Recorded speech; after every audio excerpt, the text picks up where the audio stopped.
6 months later, I realized divorcing my husband was a huge mistake. Here's my story, and I hope others can learn from it. If I could give anyone advice about divorce, it would be this: don't do it unless there's a serious reason, like abuse or threats.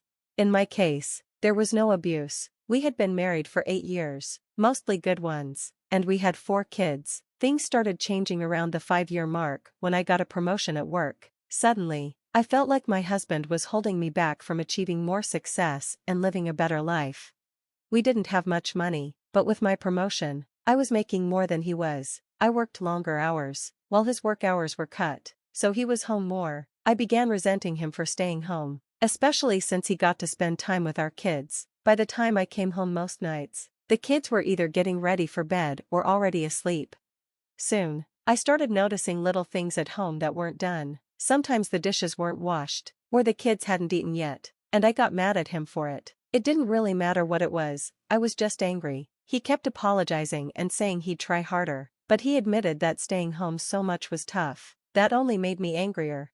For the next couple of years, things got worse. My long hours didn't change, and his job situation remained unstable. When he had a chance to work more hours, I would complain that it wasn't convenient for my schedule, but when he worked fewer hours, I'd complain he wasn't making enough money. When he pointed out the contradiction, I'd tell him to figure it out.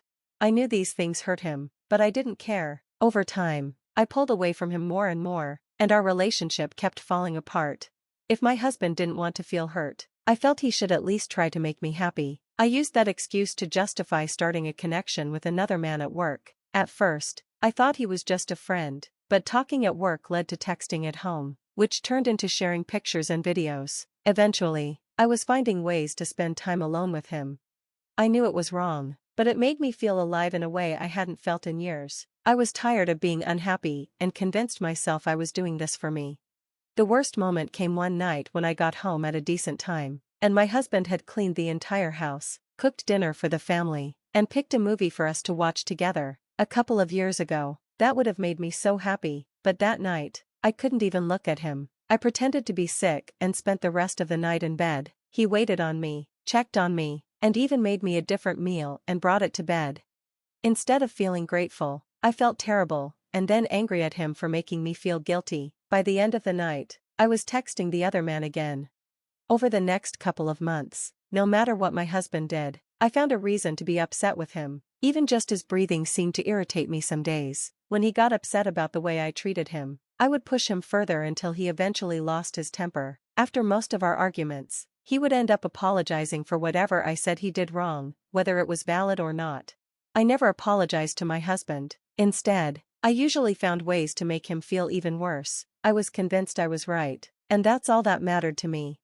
When he found out about my relationship with the other guy, it crushed him. Seeing him trying to hold back tears hurt me deep inside, but I refused to let him see it. At his lowest point, I chose that moment to tell him I wanted a divorce. I could almost feel his heart breaking. He begged me to reconsider, saying we could work through it together, but I wasn't interested in fixing our marriage.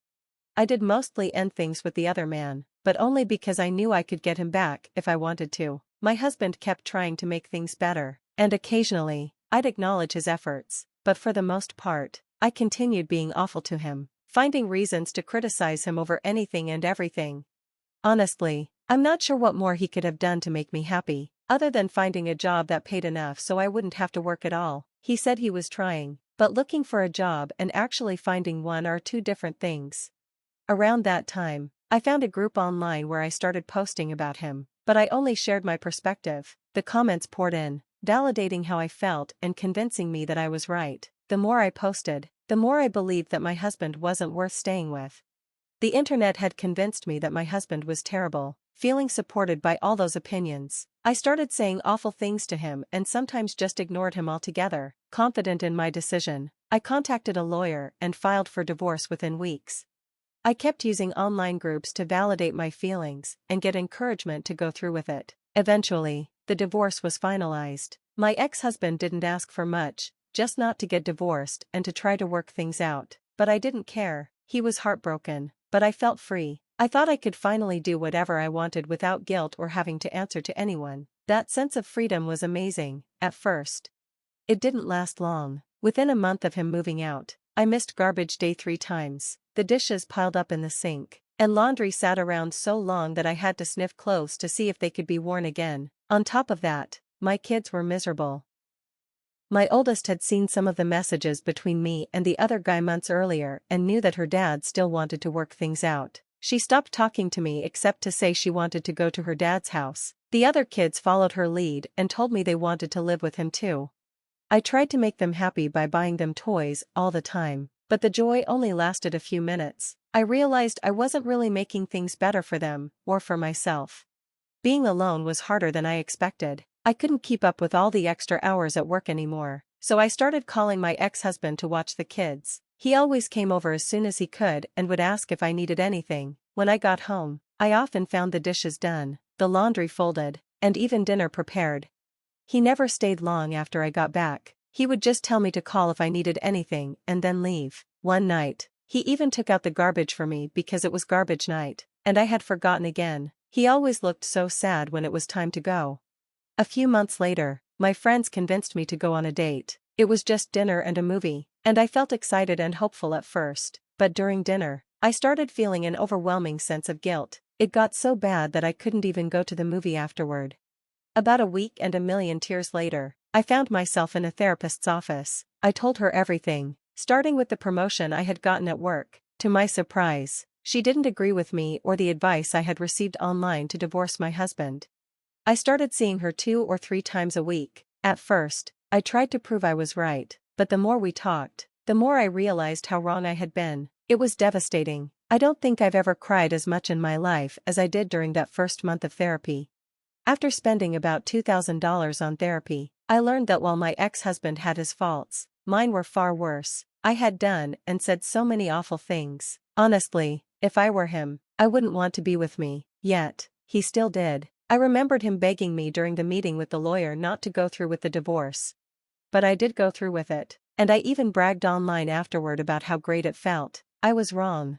A couple of weeks ago, I went outside to talk to my ex-husband as he was leaving. I asked him if we could get back together. When he looked at me, his eyes were filled with tears, and a few rolled down his cheeks. He told me he didn't know if he could. He said the pain I caused him had been too much for too long, and he was afraid that if we got back together, I might hurt him the same way again. He said he always hoped I'd realize how much he loved me and stop what I was doing, right up until I signed the divorce papers. He said the moment I signed them and let out a big, exaggerated sigh of relief hurt him more than anything else. Now, he doesn't know if he can ever trust me again. I don't blame him. Looking back, I see that I destroyed a man who was actually a great husband. I took away a great father from my kids by breaking up our home. I pushed for the divorce, thinking it would bring me happiness and freedom, but instead, I spend my free time alone at home or sitting on a therapist's couch. Please don't take advice about divorce lightly, whether from this site or anywhere else. If your marriage is struggling, look at yourself first and see if there are changes you can make. This is advice for both men and women. Getting divorced isn't fun, being divorced isn't fun, and seeing your husband broken and your children unhappy because of your actions is the most painful thing I can imagine. I wish all of you well and hope you'll give your marriage a second chance.